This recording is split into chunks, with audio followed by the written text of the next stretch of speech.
আমরা জানি কক্সবাজার গত ফ্যাসিস্ট আমলে সন্ত্রাসের অভয়ারণ্য হয়ে গিয়েছিল, মাদকের অভয়ারণ্য হয়ে গিয়েছিল। আমরা বিভিন্ন জায়গায় নারায়ণগঞ্জে যেমন গডফাদার ছিল, কক্সবাজারে গডফাদার ছিল। শেখ হাসিনার গডফাদার, তার আন্ডারে এরকম ছোট ছোট গডফাদার পুরো বাংলাদেশ জুড়ে ছিল। আমরা সেই গডফাদার তন্ত্র ব্যবস্থার বিলোপ ঘটিয়েছি। আমরা কোনো নতুন কোন গডফাদারের আবির্ভাব হতে দিব না। কক্সবাজারে কোনো নতুন কোন গডফাদারকে আপনারা মেনে নেবেন না, তার বিরুদ্ধে প্রতিরোধ তৈরি করুন। প্রিয় সংগ্রামী বন্ধুগণ, মাফিয়া তন্ত্র, গডফাদার তন্ত্র, স্বৈরতন্ত্র, পরিবারতন্ত্র, এই সব কিছুকে বাংলাদেশ থেকে উচ্ছেদ করতে হবে। জনগণের বাংলাদেশ, গণতান্ত্রিক বাংলাদেশ প্রতিষ্ঠা করতে হবে।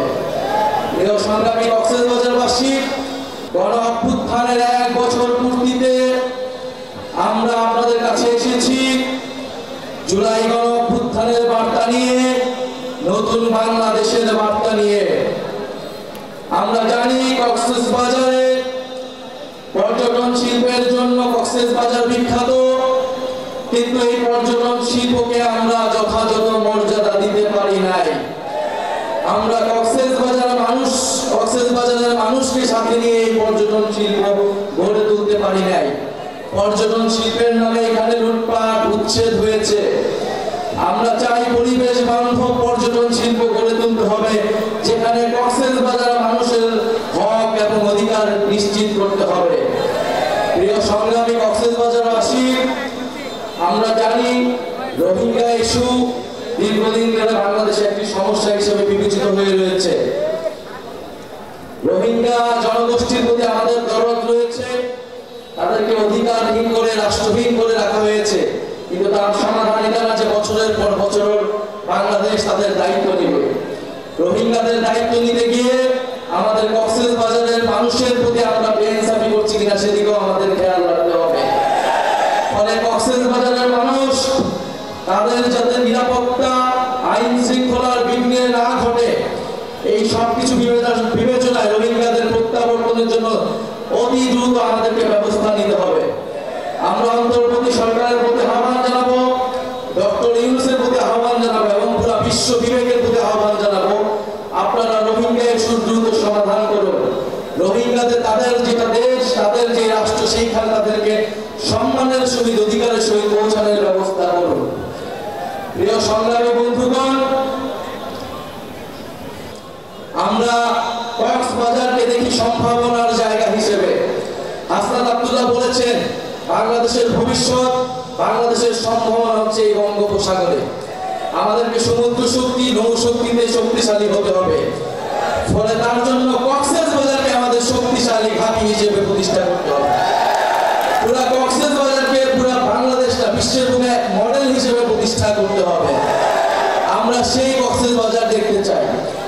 প্রিয় বন্ধুগণ, জাতীয় নাগরিক পার্টি আপনাদের সেই নতুন, সেই কক্সবাজারের জন্য, সেই সম্ভাবনাময় কক্সবাজার প্রতিষ্ঠার জন্য লড়াই করবে, কাজ করবে। আমরা একটা নতুন বাংলাদেশ, নতুন কক্সবাজার আপনাদেরকে উপহার দিতে চাই এবং সেজন্য আপনাদেরকে আমাদের সাথে থাকার আমরা আহ্বান জানাই। কক্সবাজারবাসী আমাদের সাথে থাকবে, জাতীয় নাগরিক পার্টির সাথে থাকবে। আমি জানি আপনারা থাকবেন, যেরকমটা গণ অভ্যুত্থানের মধ্যে ছিলেন। পরিশেষে আরেকটা কথা বলতে চাই, কক্সবাজারের জনগণ, পুরো বাংলাদেশের জনগণ সংস্কারের জন্য অপেক্ষা করছে। আমরা বলেছি জুলাই মাসের মধ্যে জুলাই ঘোষণাপত্র এবং জুলাই সনদ হতে হবে। কে পিআর বুঝে, কে পিআর বুঝে না, এর জন্য সংস্কার আটকে থাকবে না। কারণ আমরা জানি জনগণ সংস্কার বুঝে, জনগণ সংস্কার চায়। ফলে অবশ্যই উচ্চকক্ষে পিআর হতে হবে। নির্বাচন কমিশন, দুদক সহ গুরুত্বপূর্ণ রাষ্ট্রীয় প্রতিষ্ঠানে নিরপেক্ষভাবে নিয়োগের জন্য কমিটি, সাংবিধানিক কমিটি তৈরি করতে হবে। এই দুইটা সংস্কার প্রস্তাবনা ঐক্যমত হলেই জুলাই সনদটি তৈরি হয়ে যায়। আমরা আহ্বান জানাবো, জনগণের দিকে তাকিয়ে, বাংলাদেশের দিকে তাকিয়ে আমরা সকল দল যাতে সংস্কারের পক্ষে ঐক্যমত পোষণ করি।